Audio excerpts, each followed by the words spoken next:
Tears flowed freely from a frail 90-year-old woman as she made a desperate plea to Nigeria's former First Lady, David Patience Jonathan, urging her to secure the release of her daughter, Deborah Erema, who has been unlawfully detained for over 5 years. In a heart-wrenching video circulating online, the elderly mother, visibly weak and overcome with emotion, lamented her abandonment, hunger, and helplessness. Nobody go give me food, na only her they give me. I don't beg tire, I don't tire, she wrote. Make una leave my pikin for me. If I die now, who will bury me? Deborah Erema is one of the 15 individuals arrested in 2019 over an alleged theft of jewelry belonging to Patience Jonathan, wife of former President Goodluck Jonathan. The accused, largely domestic staff working with the former First Lady, have remained in custody for more than 5 years without conviction.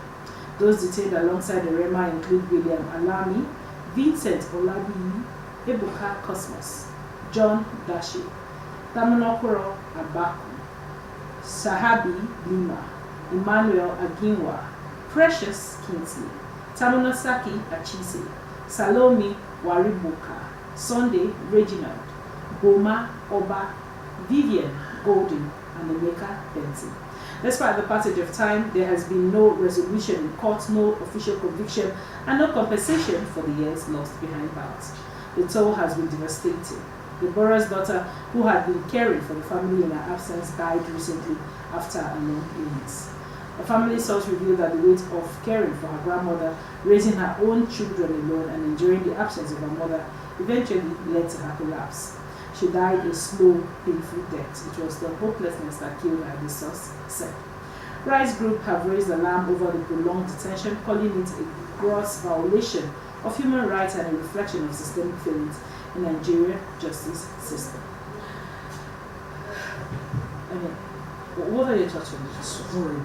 It's horrible. There are some things that actually shouldn't be associated with certain people.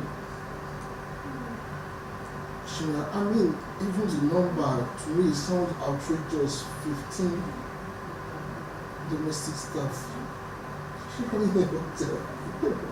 But that's her personal choice, and if she can afford to give them and pay them, it's up to her to have even more if she wants to. But these things raises questions in society.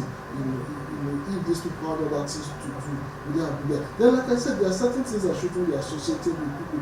This is the first, or they were the first family in Nigeria. And ideally, you would have thought that people who held such position would have the interest of society at heart. I mean, having the interest of society at heart here means that they wouldn't want to do anything that would bring the system into disrepute.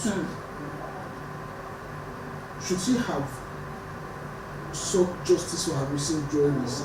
Absolutely. Okay. Should she have called in the police? Absolutely. Okay. If there is a ground to suspect these persons and take them. But should they have been in detention for 5 years or more? I don't think so. I don't think so. You see, I was seeing now the system that says, oh, nobody should be held, if it is police detention beyond 24 or 48 hours, something like that. Then if they have gone to court, why has the court not granted them bail? This thing should be bailable offense. And where are their lawyers? Like, even if they don't have lawyers of their own, maybe because of their financial status. Yes, there is the Office of Public Prosecution. I mean, this is just an indictment on the system. And the thing is that these are not the only people going through this type of thing. If you go to a correctional facility, you have people who have been behind bars for many years for bailable offenses. I mean, even where they have been granted bail, as it were, they were granted, the conditions of the bail were so outrageous that they can't meet the bail. And there has been no concerted effort to readjust the conditions of the bail, to go back to the system, so what these conditions are. I mean, why would we, assuming a bail has been granted, why, if somebody is giving a bail and you can't meet the bail for so long? But it really doesn't make sense. These are bailable offenses. And for the family involved, I'm talking of the first family, and this is even one family that people look up to as a decent family, given the role the former president played in sustaining democracy. But that shouldn't be a one-way traffic. Now, do you think he's not aware of the case of these 15 people that have been? I don't think it would be right to say he's not aware.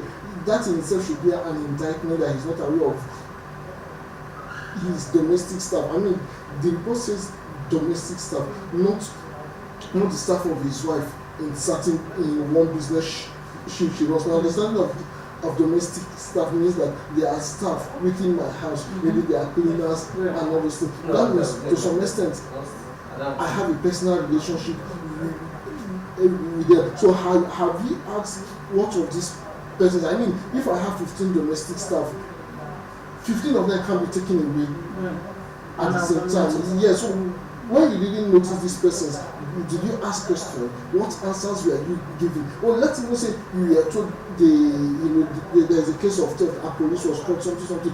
Do you follow up on the case?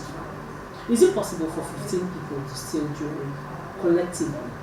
Well, depending on how expensive the jewelry is, and there could also be cases of conspiracy. Maybe not each of them to keep, but conspiracy, and maybe they have just been accused, which is even why it is even more alarming. Maybe they are accused, they've not been found guilty. They are accused. Yeah. So if after 5 years or more that we find out that maybe just one person of the lot that took the jewelry, what do you say to the other people? You tell them to go in peace that way.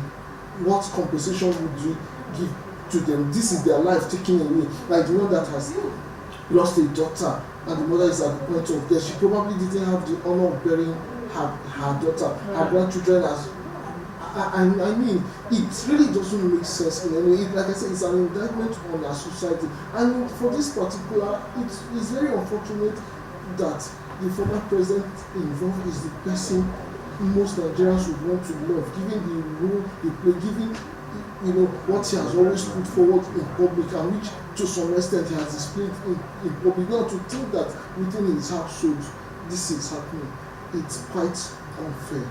Thank you so much.